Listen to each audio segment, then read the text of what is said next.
Hi, welcome back to Bedtime Stories with Diana. In this video, we are going to the Savannah jungle in Africa, and there we are going to this Pride Kingdom, where there is the small lion cub who grows up into a powerful ruler. His name is Simba, and his father's name is Mufasa. So let's dive into the story. As the morning sun rose high over the African plain, animals and birds gathered at the foot of Pride Rock. This was a very special day.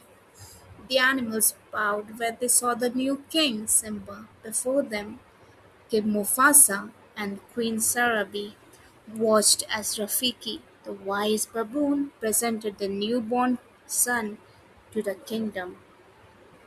Simba grew into a playful and curious cub. Early one morning, Mufasa brought Simba to the top of Pride Rock.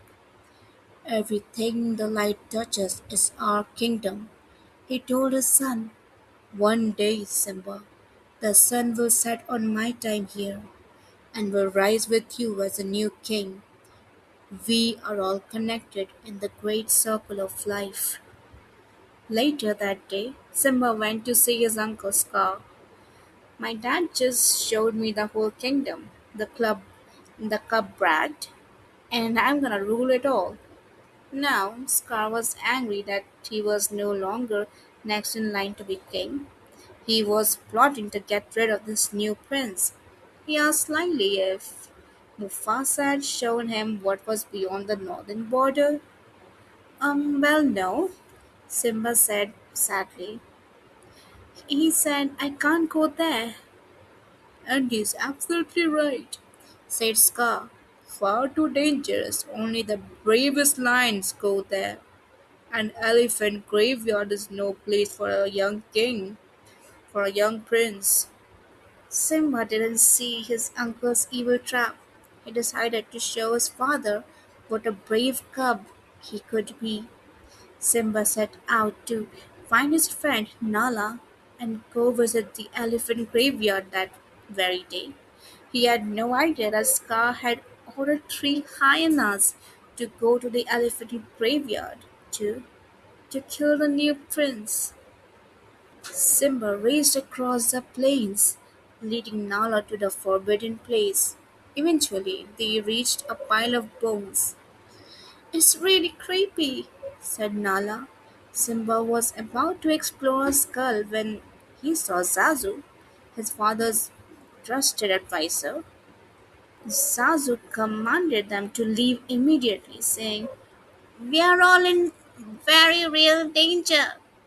But it was already too late. Nala and Simba were trapped by three laughing, drooling hyenas. Simba took a deep breath and tried to roar, but only a squeaky rumble came out. The hyenas laughed even more at that. Simba took another deep breath. Row! The three hyenas looked around into the eyes of King Mufasa. His giant paw struck one of the hyenas as he growled, "If you ever come near my son again." The hyenas fled, howling into the mist before he could finish. Mufasa scolded his son on the way home. "You deliberately disobeyed me." "I was just trying to be brave like you," said Simba softly. "Being brave doesn't mean you go looking for trouble," replied Mufasa. The moon shone brightly above them, and the stars twinkled in the dark sky. Mufasa stopped. "Look at the stars. The great kings of the past looked down on us from those stars. So whenever you feel alone, just remember that those kings will always be there to guide you. So will I." Meanwhile, Scar came up with another plan to get rid of King Mufasa and Simba.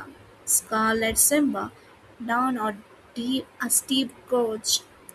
Then Scar signaled the hyenas to frighten a herd of wildebeest. The wildebeest stampede towards Simba. Hearing the thunder of hooves, Mufasa raced to the rescue. "Hold on, Simba!" he cried. The king rescued his son, but he could not save himself, for Scar pushed him into the stampede of wildebeest. When the stampede was over, Simba ran to his father's side. "Dad!" he whimpered, nuzzling Mufasa's mane. But the king did not reply, and Simba started sobbing. "Simba!" said Scar coldly. "What have you done? The king is dead, and if it weren't for you, he would still be alive. What will your mother think? Run away, Simba, run away, and never return." Heartbroken, poor Simba ran away as fast as he could. Scar was certain that Simba would never come back. He returned to take the royal throne at Pride Rock for himself. Meanwhile, Simba was far away from the Pride Lands. The ground turned dry and cracked beneath him. The hot sun beat down as vultures circled above his head. Exhausted and unable to go any further, Simba slumped to the ground. After a long while, Simba awoke.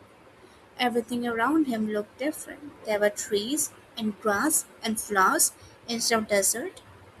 A meerkat named Timon and a warthog named Pumbaa had brought him to their home. "You nearly died," said Pumbaa.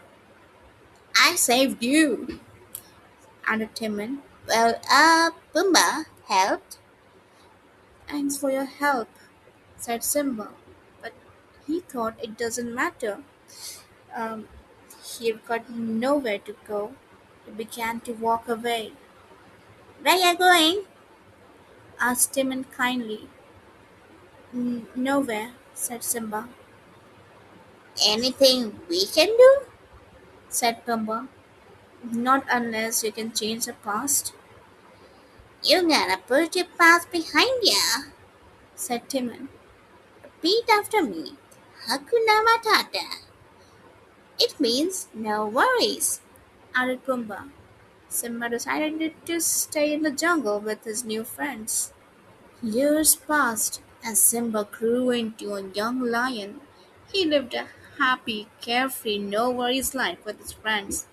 But one day, something happened that was not a no worry situation. A fierce lioness was about to spring into Pumbaa, who was stuck under a tree's root. "She's gonna eat me!" squealed Pumbaa. Simba rushed over to help. Simba wrestled with the lioness but then realized she was his old friend Nala. "You're alive!" she said happily. "That means you're the king!" Nala told Simba how Scar has destroyed the Pride Lands. "Simba, if you don't do something soon, everyone will starve." "I can't go back. You wouldn't understand," said Simba. Nala was disappointed in her friend. "Don't you understand? You are our only hope." Nala turned and left her friend alone. That night, Simba lay by a stream, thinking. He heard a noise and looked up. It was Rafiki. "I know you. I know who you are," said Rafiki. "You are Mufasa's boy. He's alive, and I'll show him to you. You follow Rafiki. Come on." Simba followed Rafiki in wonder to the edge of the stream. As Simba looked into the water, his reflection changed shape and became his father's. He heard Mufasa's voice from the stars. "Simba, remember who you are. You are my son and the one true king."